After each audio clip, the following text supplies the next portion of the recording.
Hello friends, ಈ ದಿನ ನಾನು ನಿಮಗೆ ಒಂದು ಹೊಸ ಥರ ವಿಷಯನ ತಿಳಿಸೋಣ ಅಂತ ಬಂದಿದ್ದೀನಿ. ಅದೇನಪ್ಪ ಅಂದರೆ ಹಳ್ಳಿ ಕಡೆ ಎಲ್ಲ ಹಳ್ಳಿ ಅಂದರೆ ಅದು ಒಂಥರ ಎಂಟರ್ಟೈನ್ಮೆಂಟ್ ಅಂತ ಹೇಳಬೇಕು. ಅಲ್ಲಿ ಅವರು ಊರುಗಳ ಊರ ಹಬ್ಬ, ಜಾತ್ರಾ ಮಹೋತ್ಸವ, ಮಾರಮ್ಮನ ಹಬ್ಬ ಅಂತ ತುಂಬ ಹಬ್ಬಗಳೆಲ್ಲ ಮಾಡಿ ಅದೊಂಥರ ಮನೋರಂಜನೆಯೂ ಆಗುತ್ತೆ ಮತ್ತು ಧಾರ್ಮಿಕವಾದ ಆಚರಣೆಯೂ ಆಗುತ್ತೆ. ಆ ಥರ ಆಚರಿಸ್ತಾರೆ ಫ್ರೆಂಡ್ಸ್. ನೋಡಿ, ಇದು ನಮ್ಮೂರಲ್ಲಿ ಇದು ಎತ್ಕೊನಹಳ್ಳಿ ಹಬ್ಬ ಅಂತ ಆಮ್, ಪೂಜೆ ಮಾಡ್ತೀವಿ ನಾವು. ಇದು ಗೊರ್ವಿ ಸಂತೆಬಾಚಹಳ್ಳಿ ಹೋಬಳಿ ಗೊರ್ವಿ ಅಂತ ಊರಿದೆ. ಗೊರ್ವಿ ಆ, ಅದು ಗವಿರಂಗಪ್ಪನ ಗುಡಿ ಅಂತ ದೇವಸ್ಥಾನ ಇದೆ. ಅದರಿಂದ ಒಂದು 2 ಕಿಲೋಮೀಟರ್ ಆಗುತ್ತೆ ಅಷ್ಟೇ. ಆ ಊರಲ್ಲಿ ಈ ಹಬ್ಬನ ನಾವು ಆಚರಿಸ್ತಾ ಇದ್ದೀವಿ. ಇದು ನೋಡಪ್ಪ, ಎಷ್ಟು ಜನಗಳೆಲ್ಲ ಸೇರಿದ್ದಾರೆ ಅಂದರೆ ಇದರಿಂದ ಸುತ್ತಮುತ್ತ ಇರೋ ಊರಿನ ಜನಗಳೆಲ್ಲ ಇದ್ರಲ್ಲಿ ಈ ಹಬ್ಬಕ್ಕೆ ಸೇರ್ತೀವಿ. ಎಷ್ಟು ಚೆನ್ನಾಗಿರುತ್ತೆ ಅಂದರೆ ಆ ದಿನ, ಹಬ್ಬದ ದಿನ ಯಾವ ಫ್ರೆಂಡ್ಸ್ ಬೇಕು ಅಂದರೆ ಆ ಜಾತ್ರೆ ದಿನ ಹೋಗ್ಬಿಟ್ರೆ ಆ ಫ್ರೆಂಡ್ಸ್, ಹಳೆ ಫ್ರೆಂಡ್ಸ್ಗಳು, ಬೇರೆ ಊರಿಗೆ ಮದುವೆ ಆಗಿರೋರು, ಬೇರೆ ಕಡೆ ಕೆಲ್ಸಕ್ಕೆ ಸೇರಿಕೊಂಡು ಅಲ್ಲೇ ನೆಲೆಸಿರೋರು ಈ ಹಬ್ಬಕ್ಕೆ ಬಂದೇ ಬರ್ತಾರೆ ಫ್ರೆಂಡ್ಸ್. ಹಾಗಾಗಿ ಈ ಹಬ್ಬಕ್ಕೆ ಹೋದರೆ ಎಲ್ಲ ಫ್ರೆಂಡ್ಸ್ ಸಿಗ್ತಾರೆ ಎಲ್ಲದಕ್ಕಿಂತ ಮುಖ್ಯವಾಗಿ. ಮತ್ತು ನಮ್ಮ ದೇವ್ರು ನೋಡಿ ಎಷ್ಟು ಚೆನ್ನಾಗಿ ಅಲಂಕಾರ ಮಾಡಿದ್ದೀವಿ. ಊರಿನ ಜನಗಳೆಲ್ಲ ಸೇರಿ ಎಲ್ಲ ಮುತುವರ್ಜಿಯಿಂದ ಎಲ್ಲ ಸ್ವಲ್ಪ ಸ್ವಲ್ಪ ದುಡ್ಡು ಹಾಕಿ ಶೇರ್ ಥರ ಹಾಕಿ ಎಲ್ಲ ಜನಗಳ ಅವರ ಯೋಚನೆಗೆ ತಕ್ಕಂತೆ ಅವರ ತಕ್ಕಂಗೆ ನೋಡಿ ಎಷ್ಟು ಚೆನ್ನಾಗಿ ಮಾಡಿದ್ದಾರೆ. ಹೂವನ್ನೆಲ್ಲ ಹೊರಗಡೆ ಮೈಸೂರು ಆ ಕಡೆ ತುಮಕೂರು ಬೆಂಗಳೂರಿಂದ ಬರ್ತಾರಲ್ಲ ಅವ್ರು ಎಲ್ಲ ತರ್ದಿರ್ತಾರೆ ಮತ್ತು ಇವರಿಗೆಲ್ಲ ತರಿಸಿರ್ತಾರೆ. ಆ ಅಲಂಕಾರ ನೋಡೋಕ್ಕೇ ತುಂಬ ಚೆನ್ನಾಗಿರುತ್ತೆ. ಬೆಳಗಿನ ಅದು ರಂಗದ ಹಬ್ಬ ಸ್ಟಾರ್ಟ್ ಆದಾಗ ಅದಕ್ಕೆ ಒಂದು ಎಡೆ ಇಟ್ಟು ತೇರನ್ನ ಮುಂದಕ್ಕೆ ತಂದು ಅದರಿಂದ ದೇವತೆನ ಚೆನ್ನಾಗಿ ಅಲಂಕಾರ ಮಾಡಿ ಈ ಹಬ್ಬನ ಆಚರಿಸ್ತೀವಿ ಫ್ರೆಂಡ್ಸ್. ಇದಕ್ಕೆ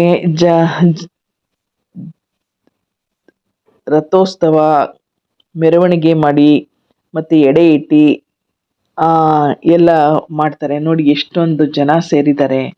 ಮತ್ತು ಈ ಜಾತ್ರೆಯಲ್ಲಿ ಏನಪ್ಪ ಒಂದು ಸ್ಪೆಷಲ್ ಅಂದರೆ ಊರಿನ ಮಕ್ಕಳೆಲ್ಲ ಎಷ್ಟು ಚೆನ್ನಾಗಿ ಸ್ಟೆಪ್ ಹಾಕ್ತಾರೆ ಅಂದರೆ ಅದನ್ನು ಫಿಲಮಲ್ಲೂ ಇಲ್ಲ, ಬೇರೆ ಕಡೆಯೂ ಇಲ್ಲ.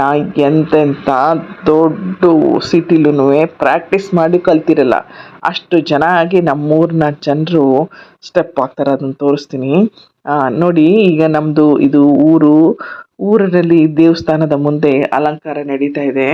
ಅಲಂಕಾರನ ಬೆಳಗ್ಗೆಯಿಂದನೇ ಚೆನ್ನಾಗಿ ದೇವ್ರ ಬಗ್ಗೆ ಪ್ರೀತಿ ಇರೋರು ಬಂದು ಅದನ್ನು ಸೇವೆ ಮಾಡಬೇಕು ಅನ್ನೋ ಮನೋಭಾವ ಇರೋರು ಬಂದು ಊರಿನ ಅಲಂಕಾರ, ಈ ತೇರು ನೋಡಿ, ತೇರು ಎಷ್ಟು ಚೆನ್ನಾಗಿ ಕಮಾನ ಆಕಾರವಾಗಿದೆ ಅದನ್ನೆಲ್ಲ ರೆಡಿ ಮಾಡ್ತಾರೆ. ನೋಡಿ ಫ್ರೆಂಡ್ಸ್, ಇದನ್ನೇ ಹೇಳಿದ್ದು ನಾನು, ಎಷ್ಟು ಚೆನ್ನಾಗಿ ಸ್ಟೆಪ್ ಹಾಕ್ತಾರೆ ಅಂದರೆ ಅದನ್ನು ಪ್ರಾಕ್ಟೀಸ್ ಮಾಡಿ ಕಲ್ತಿರೋರು ಅಷ್ಟು ಚೆನ್ನಾಗಿ ಮಾಡಲ್ಲ, ಅಷ್ಟು ಚೆನ್ನಾಗಿ ಹಾಕ್ತಾರೆ.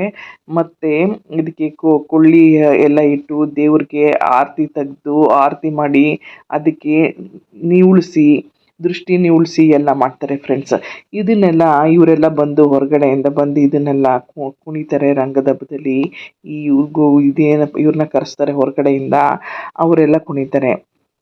ಮತ್ತು ಇವರು ನೋಡಿ ನಮ್ಮೂರಿನ ಮಕ್ಕಳು ಅವರೆಲ್ಲ ಎಷ್ಟು ಚೆನ್ನಾಗಿ ನೋಡಿ ಆ ಸ್ಟೆಪ್ಪು ಎಲ್ಲಿ ಸಿಗುತ್ತಪ್ಪ ಅಂತ ನಾನು ಯೋಚನೆ ಮಾಡ್ತಾ ಇರ್ತೀನಿ.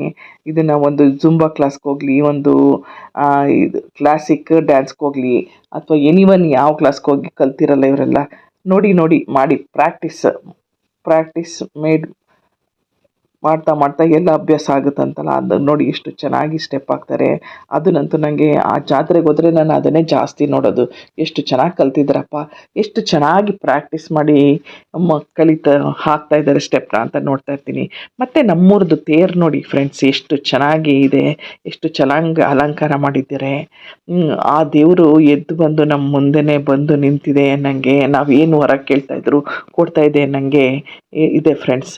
ಎಲ್ಲರೂ ನೋಡಿ ಎಷ್ಟು ಚೆನ್ನಾಗಿ ಈ ಥರ ಎಷ್ಟು ಖುಷಿಯಾಗಿ ಎಷ್ಟು ಮನಸ್ಸಿನ ಒಳಗೆ ದುಗುಡ ದುಮ್ಮಾನಗಳೆಲ್ಲನ ಬಿಟ್ಟು ಆ ಸ್ಟೆಪ್ ಹಾಕ್ಕೊಂಡು ಆ ಡ್ಯಾನ್ಸ್ ಮಾಡಿದಾಗ ಮತ್ತು ಅದು ತಮಟೆ ಡೋಲು ಅಂತಾರಲ್ಲ ಅದನ್ನು ಬಾರಿಸ್ತಾ ಇದ್ದಾಗ ಎಂಥವ್ರೂ ಸುಮ್ಮನೆ ನಿಂತಿರೋನು ಒಂದು 3 ಸ್ಟೆಪ್ ಹಾಕ್ಬೇಕಪ್ಪ ಅನ್ನಿಸ್ತಾ ಇರುತ್ತೆ.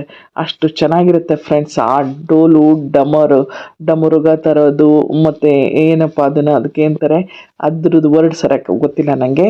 ಬಟ್ ಅದು ಬಾರಿಸ್ತಾರಲ್ಲ ಸ್ಟೆಪ್ಪು ಪಕ್ಕ ಹೋಗ್ತಾ ಇದ್ದಾರೆ ನಮಗೇನೆ 3 ಸ್ಟೆಪ್ ಹಾಕಬೇಕಾ ಹಂಗೆ ಅನ್ನಿಸ್ತಾ ಇರುತ್ತೆ ಫ್ರೆಂಡ್ಸ್. ಅಷ್ಟು ಚೆನ್ನಾಗಿ ಸ್ಟೆಪ್ ಹಾಕ್ತಾರೆ ಮತ್ತು ಅಷ್ಟು ಚೆನ್ನಾಗೂ ಇರುತ್ತೆ ಫ್ರೆಂಡ್ಸ್ ಅದು. ನೋಡಿ ಹೀಗೇ ಸ್ವಲ್ಪ ದಿನ ಆದಮೇಲೆ ಅವರನ್ನು ಕಲ್ತಿರ್ತಾರೆ, ಎಲ್ಲ ಬಂದು ಜಾತ್ರೆಗೆಲ್ಲ ಸೇರಿರ್ತಾರೆ.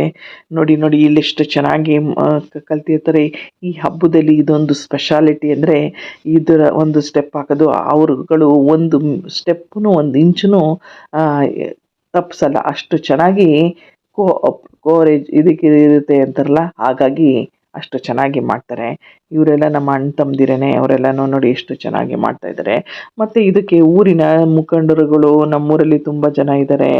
ಡೈರಿ ಮಂಜಣ್ಣ ಅಂತ ಹೇಳ್ತೀವಿ, ಮಾದೇವು ಅಂತ ಹೇಳ್ತೀವಿ, ಮತ್ತು ಗಿರಿಗೌಡ್ರ ಮನೆ ಗುರು ದತ್ತಾತ್ರೇಯ ಅಂತಲೇ ಹೇಳ್ತೀವಿ, ಮಂಜೇಗೌಡಣ್ಣ ಇದ್ದಾರೆ, ಶ್ರೀಧರ ಅವರು ಇದ್ದಾರೆ, ಮಾಯಿಗೌಡ ಶೆಟ್ಟಿ ಇದ್ದಾರೆ, ಮಂಜೇಗೌಡ ಇದ್ದಾರೆ, ನಂಜಪ್ಪ ಇದ್ದಾರೆ, ಸಾಗರ ಇದ್ದಾನೆ, ಮತ್ತು ಕುಮಾರಣ್ಣ ಇದ್ದಾರೆ. ಇವರೆಲ್ಲ ಸೇರಿಕೊಂಡು ಇನ್ನೂ ನಮ್ಮ ಊರಿನ ಜನತೆಗಳು ಎಲ್ಲರೂ ತುಂಬ ದೊಡ್ಡ ವ್ಯಕ್ತಿಗಳಿದ್ದಾರೆ. ಅವರೆಲ್ಲ ಸೇರಿ ಇದನ್ನು ಯಾವ ರೀತಿ ಆಚರಿಸೋಣ, ಹೇಗೆ ಮಾಡೋಣ ಅಂದ್ಕೊಂಡು ಒಂದು ಲೆಕ್ಕಾಚಾರ ಹಾಕಿ ಅದ್ರ ಬಗ್ಗೆನೇ ಅವ್ರು ಹೇಳ್ದಂಗೆ ಊರಿನ ಗ್ರಾಮಸ್ಥರೆಲ್ಲ ಸೇರಿಕೊಂಡು ಗ್ರಾಮಸ್ಥರೆಲ್ಲ ಸೇರಿಕೊಂಡು ಈ ಹಬ್ಬನ ಮಾಡ್ತಾರೆ. ಮತ್ತು ಊರಲ್ಲಿ ಎಲ್ಲರ ಮನೇಲೂ ತುಂಬ ಹಬ್ಬದ ಊಟ ಮಾಡಿರ್ತಾರೆ. ಮತ್ತು ಒಂದು ದಿನದ ಮಟ್ಟಿಗೆ ಊರಿನ ಜನರುಗಳೆಲ್ಲ ಸೇರಿ ಸ್ವಲ್ಪ ದುಡ್ಡು ಹಾಕಿರೋದ್ರಿಂದ ದೇವಸ್ಥಾನದಲ್ಲಿ ಅಡುಗೆ ಮಾಡಿರ್ತಾರೆ.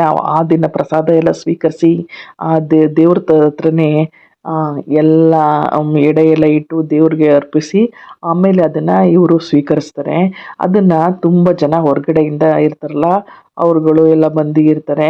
ಮತ್ತು ಹೊಸ್ದಾಗಿ ಮದುವೆ ಆಗಿರ್ತಾರಲ್ಲ ಆ ಹೆಣ್ಣು ಗಂಡೆಲ್ಲ ಈ ಜಾತ್ರೆಗೆ ಕಂಪಲ್ಸರಿ ಬರಬೇಕು ಅಂತ ಅವ್ರ ಅಪ್ಪ ಅಮ್ಮ ಅತ್ತೆ ಮಾವ ಎಲ್ಲ ಕರ್ಕೊಂಡು ಬರ್ತಾರೆ. ಆ ತೇರು ಎಳೆದ್ರೆ ತುಂಬ ಒಳ್ಳೆಯದು ಅಂತ ಆ ತೇರನ್ನ ಮುಗಿಬಿದ್ದು ಎಲ್ಲ ಎಳೀತಾರೆ.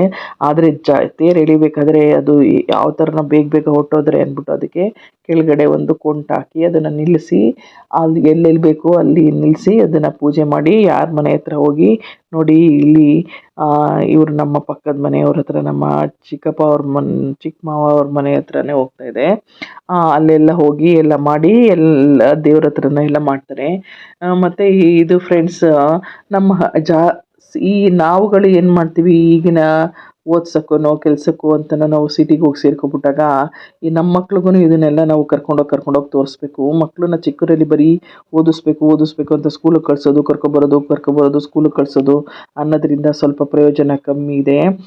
ಜನರಲ್ ನಾಲೆಡ್ಜ್ ಬೆಳಿಬೇಕು ಅಂದರೆ ಈ ರೀತಿ ಹಳ್ಳಿಗಳಿಗೆ ಬೇರೆ ಊರಿಗೆ ಪ್ರವಾಸ ಸ್ಥಳಗಳಿಗೆ ಮತ್ತು ಎಕ್ಸಿಬಿಷನ್ಗೆ ಮತ್ತು ಜನಗಳು ಸೇರೋ ಅಂಥಕ್ಕೆ ಅವರು ಎಷ್ಟು ಜನಗಳು ಹೆಂಗೆ ಬೆರೀತಾರೆ ಅನ್ನೋದನ್ನ ತೋರ್ಸೋಕ್ಕೆ ನಾವು ಮಕ್ಕಳನ್ನ ಹಿಂಗೆ ಹಳ್ಳಿಗಳಿಗೆ ಮತ್ತು ನಮ್ಮ ಅಣ್ಣ ತಮ್ಮದಿರು ಅವರೆಲ್ಲ ಇರ್ತಾರಲ್ಲ ಅವ್ರುಗಳಿಗೆಲ್ಲ ಬಾಂಧವ್ಯ ಎಲ್ಲ ಕಲಿಬೇಕು ಅಂದ್ಬಿಟ್ಟು ಅವ್ರ ಜೊತೆ ಎಲ್ಲ ಕರ್ಕೊಂಡೋಗ್ಬೇಕು ಫ್ರೆಂಡ್ಸ್. ಅದನ್ನೇ ನಾವು ಓದೋದು ಅಂದರೆ ಅದು ಸೈಡಲ್ಲಿ ಅದು ಒಂಥರ ಓದೇನೆ ಫ್ರೆಂಡ್ಸ್.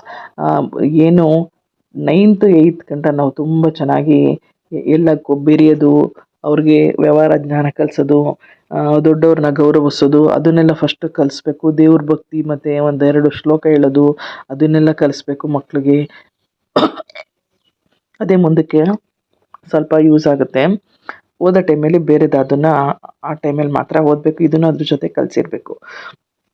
ಹಾಗಾಗಿ ನಮ್ಮ ಮಕ್ಕಳು ಇದನ್ನು ಅವರು ಸವಿಬೇಕು. ಸ್ವಲ್ಪ ಸಿಟಿಗೆ ಹೋಗ್ಬಿಟ್ಟು ಸುಮ್ಮನೆ ಮನೇಲಿ ಕೂತ್ಕೊಳ್ಳೋದು, ಟ್ಯೂಷನ್ಗೆ ಹೋಗೋದು, ಸ್ಕೂಲ್ಗೆ ಹೋಗೋದು, ಬರೋದು, ಟಿ ವಿ ನೋಡೋದು, ಫೋನ್ ನೋಡೋದು, ಲ್ಯಾಪ್ಟಾಪ್ ನೋಡೋದು ಅಷ್ಟನ್ನು ಮಾಡಿದ್ರೆ ನಮ್ಮ ಹಳೆಯ ಕಾಲದಲ್ಲಿ ಈ ಟೆನ್ಷನ್ ಕ್ರಿಯೇಟ್ ಆಗಿಬಿಟ್ಟು ಮಾನಸಿಕ ರೋಗಿಗಳು ಆ ಥರ ಎಲ್ಲ ಆಗ್ತಾಯಿರ್ತಾರೆ. ಈ ಊರಿಗೆ ಹೋಗೋದು, ಕರ್ಕೊಬರೋದು, ನಮ್ಮ ಅಣ್ಣ ತಮ್ಮದಿರ ಜೊತೆ ಎಲ್ಲ ಹೋಗೋದು, ಬೆರೆಯೋದು, ಮತ್ತು ಈ ಜನಗಳ ಸಂಪರ್ಕಗಳನ್ನ ಹಿಂಗೆ ಬಿಲ್ಡ್ ಮಾಡ್ಕೊಳ್ಳೋದು ಅದನ್ನೆಲ್ಲ ಮಕ್ಳಿಗೆ ನಾವು ತುಂಬ ಕಲಿಸ್ಬೇಕು ಫ್ರೆಂಡ್ಸ್.